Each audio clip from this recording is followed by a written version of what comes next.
Listen to the sound of water pouring into a glass. It is the most ordinary, mundane sound in the human experience. You do it every single day. You turn a metallic tap, or uncap, a plastic bottle, and you drink while staring at a glowing screen.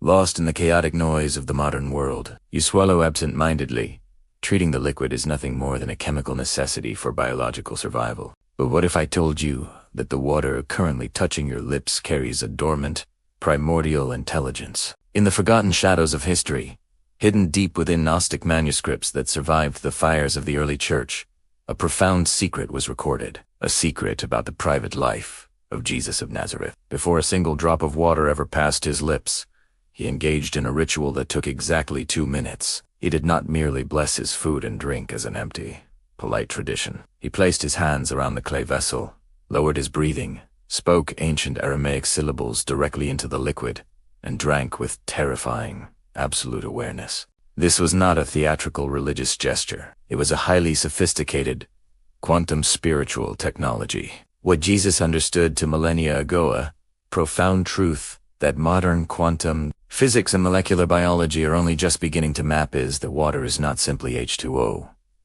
It is a liquid hard drive. It is the most receptive, programmable material substance in the physical universe. Tonight, you are going to learn how to unlock this ancient technology. You will learn the exact 2-minute protocol Jesus used to rewrite the molecular structure of water. But be warned.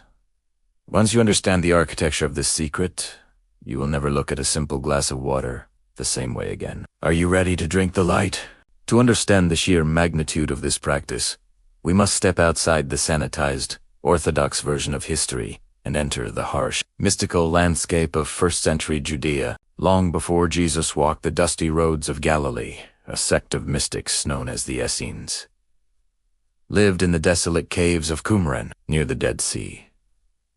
The Essenes were the keepers of the esoteric mysteries. Unlike the corrupt temple priests in Jerusalem, the Essenes understood that the material world was an illusion, a dense matrix they called the Pleroma, the void.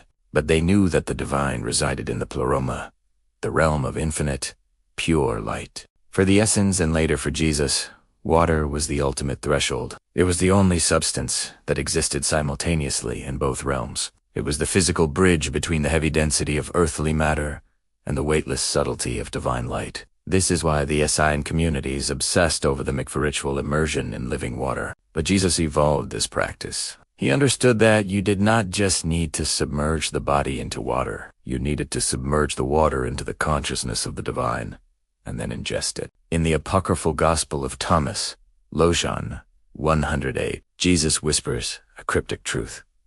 Whoever drinks from my mouth will become like me. I myself shall become that person, and the hidden things will be revealed to him. The institutional church, terrified of this direct, unmediated access to the divine, buried these teachings. They reduced the sacred science of water to the exclusive ritual of holy water, locked behind cathedral doors and dispensed only by priests. They stripped humanity of the knowledge, the eutha, the sovereign power to consecrate your own reality. The Gnostic tradition of Hydromancy was not about predicting the future in a puddle of water. It was a sacred, applied science of consciously programming water to act as a transport vehicle, carrying the high-frequency light of the Pleroma directly into the cellular structure of the human body. We live in a modern age of profound spiritual dehydration. We drink dead chemically treated water, transported through miles of dark, pressurized metal pipes, totally devoid of geometric vitality. We are 70% water, yet we are dying of thirst. Jesus knew how to wake the water up, and the mechanism he used was not magic. It was physics. What the ancient mystics called spiritual alchemy, modern science is beginning to call molecular resonance.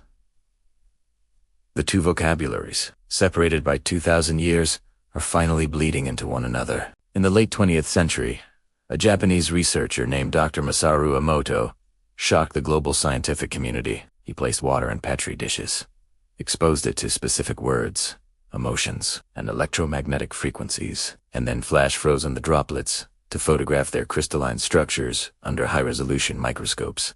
The results were a visual apocalypse to the materialist worldview. Water exposed to the frequencies of love and gratitude formed impossibly beautiful, perfectly symmetrical, hexagonal, crystals resembling the most magnificent snowflakes. But water exposed to the frequencies of hate, fear, or disgust produced chaotic, fragmented, asymmetrical, and diseased-looking structures. Dr. Emoto visually proved what the Gnostics knew. Water is an active, listening intelligence. It physically reorganizes its geometry based on the energetic data of its environment. But the science goes even deeper. Dr. Gerald Pollack, a bioengineering researcher at the University of Washington, discovered what he calls the fourth phase of water, or exclusion zone EZ, water. Pollack proved that when water interfaces with hydrophilic surfaces and is exposed to specific radiant energies, like infrared light from the human body, it changes its molecular structure from H2O to H3O2.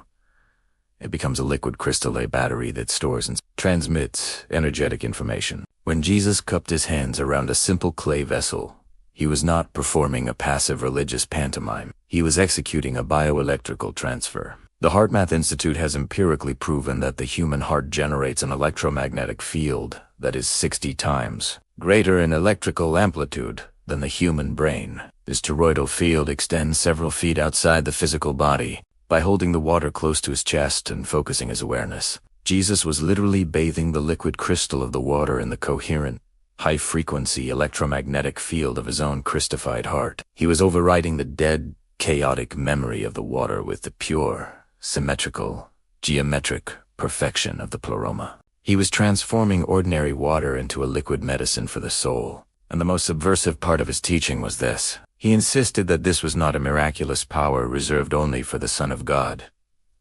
It is a latent, biological technology woven into the DNA of every single human being who carries the divine spark. The time for theory is over. You do not need to be a mystic wandering the Judean desert to reclaim this power. You only need a glass of water, 2 minutes of absolute presence, and the willingness to step out of the hypnotic trance of the modern world. Here is the exact 5-step esoteric protocol, derived from the Gnostic whispers of spiritual technology. You will apply the very next time you take a drink. Step 1.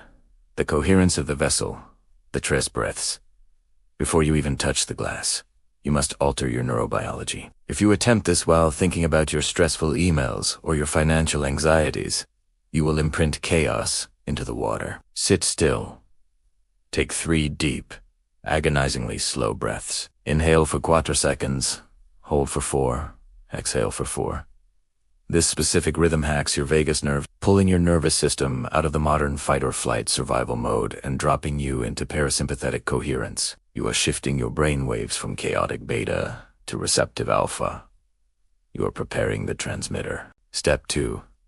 The magnetic embrace, the laying of hands with your nervous system now calm. Place your hands gently around the glass.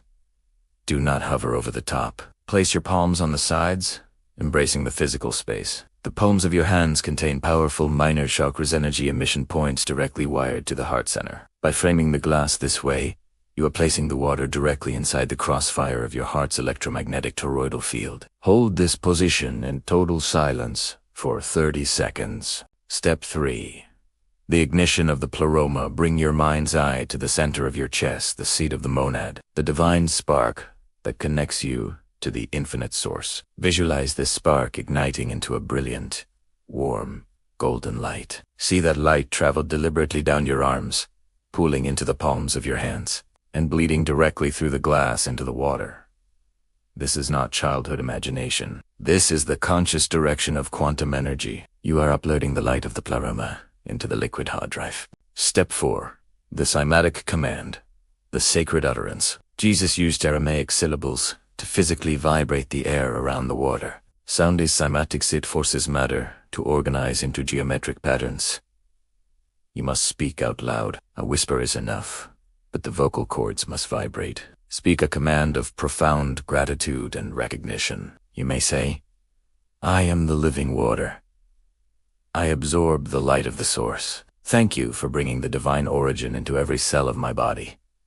The acoustic resonance of your voice physically imprints the geometric structure of the water, locking the intention into place. Step 5. The conscious communion, the reception. Finally, you drink. But you do not gulp it down like a machine refueling. You drink it, sip by deliberate sip. You follow the temperature of the liquid as it slides down your throat and blooms inside your stomach. This conscious reception activates the body's subtle energy meridians. You are not just hydrating biological tissue. You are merging the newly programmed crystalline water with the chaotic, stressed water already existing inside your body. It is an act of internal baptism. What happens when you stop drinking dead water and begin consuming liquid light? If you commit to this too minute ritual with absolute, unyielding discipline, the transformation of your physical and psychological reality will be undeniable. In the first 3 days, you'll notice a bizarre, subtle shift. The water will literally feel different in your mouth, softer, silkier, more profoundly hydrating. Within minutes of drinking, a heavy, peaceful calm will settle over your central nervous system. The chronic, vibrating anxiety of modern life will begin to dial down. A veil of mental fog will lift, leaving a sharp, quiet clarity in your mind. By the end of the first week, this ritual will act as an anchor. Because you must drink water multiple times a day, you are forcing yourself to snap out of the matrix of distraction and drop into absolute presence 5, 6, or 7 times a day. This pattern of hyper-awareness will begin to bleed into the rest of your life. You will eat differently. You will breathe differently. You will listen to your loved ones differently. By the end of the first month, the mathematics of your body will have changed. You are 60% to 70% water. By constantly ingesting consecrated, highly structured water, you initiate a domino effect of molecular rearrangement inside your own biology. You are literally flushing out the old traumas of chaotic water trapped in your fascia and organs, replacing it with the coherent geometry of the Pleroma. After 3 months, chronic pain patterns born of trapped emotional tension will begin to dissolve. Your sleep will deepen into restorative stillness. Your emotional resilience will harden into steel. The rational, conditioned mind will scream that this is pseudoscience. It will mock you, calling this medieval superstition. It will desperately try to pull you back into the comfortable, cynical numbness of materialist reductionism. Do not argue with the skeptics. Gnosis does not require belief. It demands direct, personal experience. Jesus never asked his disciples to blindly believe in his rituals. He commanded them to do them and witness the fruit. Tonight, before you close your eyes and surrender to sleep, you will walk to your kitchen. You will pour your final glass of water for the day. You will take the 3 breaths. You will cup the glass. You will summon the spark, speak the words, and drink the light. 2 minutes. That is all it takes to reclaim a sacred technology stolen from humanity 2,000 years ago. You hold the power to consecrate your own existence. You are the priest, the temple, and the altar. The water is waiting to remember who you truly are. Now, go to the comments below. Seal your intention into the physical world by typing, "Thank you for bringing the light of origin to every cell of my body." Drink the water, wake up the cells, and step out of the void.